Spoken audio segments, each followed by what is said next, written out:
Hey everybody, I'm at Comic-Con 2016 and I'm here with John Barrowman and Carole Barrowman.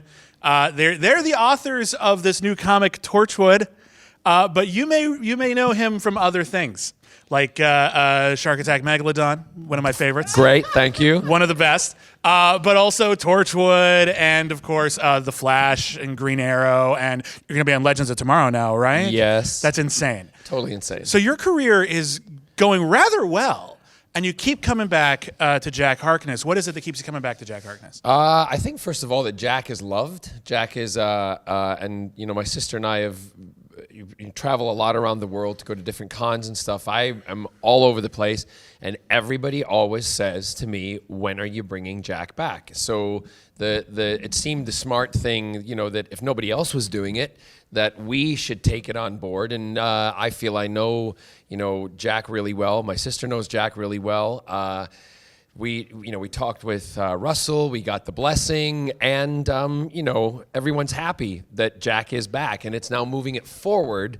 You know, this is awesome. This is the first we've seen of this, by the way. So that's why we're holding on to it like it's gold. But it's, you know, it starts here, and then hopefully it'll progress forward, and that's what we want. Well, because Jack is, well, for the most part, immortal. He's going to be around for thousands and thousands and thousands of years, right? Correct. So you could tell a story from any point in time. What made you want to tell this particular story? Well, I think this story was something that we wanted to start.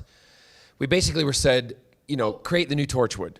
Mm-hmm. And we decided that we wanted to move it on from where it was before. We wrote Exodus Code. Yeah. Sorry. He's hogging the microphone. When we wrote Exodus Code, we wrote it in a way that we created characters that we knew we'd like. He's going to read now while I'm talking. Do you see that? He just likes looking at himself. We like looking at him too. We decided to create characters in Exodus Code that were iconic enough that they could live up to the legacy of the Torchwood they were inheriting. And also the people that you know, I say fans, the readers, you guys could relate to, because that was one of the great things with the original, you know, Torchwood cast.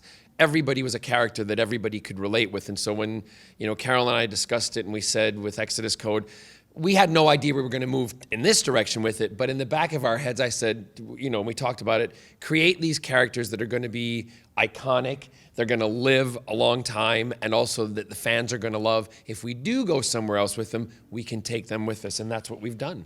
Yeah. Now, do you get to have any sort of creative control over any of the other characters you get to play when you're playing Malcolm Merlyn, for example? Do you have any sort of input in sort of the stories they had now that you're a big famous writer? Well, let's put it this way: you have to. Other people write that show, and you get to. You know, the reason that Thea is my daughter is because of myself and Scott having lunch with Andrew Kreisberg, and we were the ones who suggested it, and that's how that happened. So they do listen to your suggestions. Other times they do their own thing, and it's your job as the actor to take the script and to make it work and to make it look like it is you know, comes from your soul when really someone else has written it. I think that's why we wanted to do the Dark Archer comic for DC, so that we could, you know, deepen what everybody and fans already know about Malcolm and deepen that. But also nobody knew much no about backstory. There's no backstory. So the thing that's great is Carole and I got to create the lore and the backstory that will be there for future generations when they in 50 years look back at Malcolm Merlyn. That's because, you know, brother and sister have helped create that, and that's just totally, fucking awesome. Yeah, you're excused. Yeah. Thank you. Yeah. We both just peed ourselves a little bit. Yes, it was great. And I think the other thing that's really cool about this Torchwood is, for the first time in a long time, you can now get the very first comic we worked on together. Correct. It's combined in this exclusive, our Selkie comic. The Selkie comic, which we did on turn the the next back end. page. And it's always important. You can have a good front end, but it's also good to have a good back end. Yes, and this one's a good back end. You're a little younger here, Jack. Yeah, piss off. I love Photoshop. It's so wonderful. That was such a great comic for us. We loved it. I have one last question, and I think it's the most important question. Tell me about these awesome shorts. Really? These shorts are amazing. I could never pull these off. They're a company called Scotch and Soda, and I'm just gonna stand up then. Oh, please. There we Scotch and go. soda, and they make your packet look really lovely. They're Ew. just great. They're good. I mean, that's all I can say. They're cut for, for Generous man. Yeah.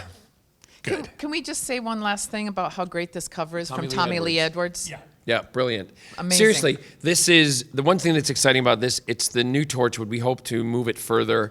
The story itself is called A World Without End. There you go. See, we finish each other's And sentences. it comes from the siblings, the Scottish siblings. Yes. Who know Jack best. We know Jack best. All right. Thank you, everybody. John Barrowman, Carole Barrowman. They rock. Bye. Bye.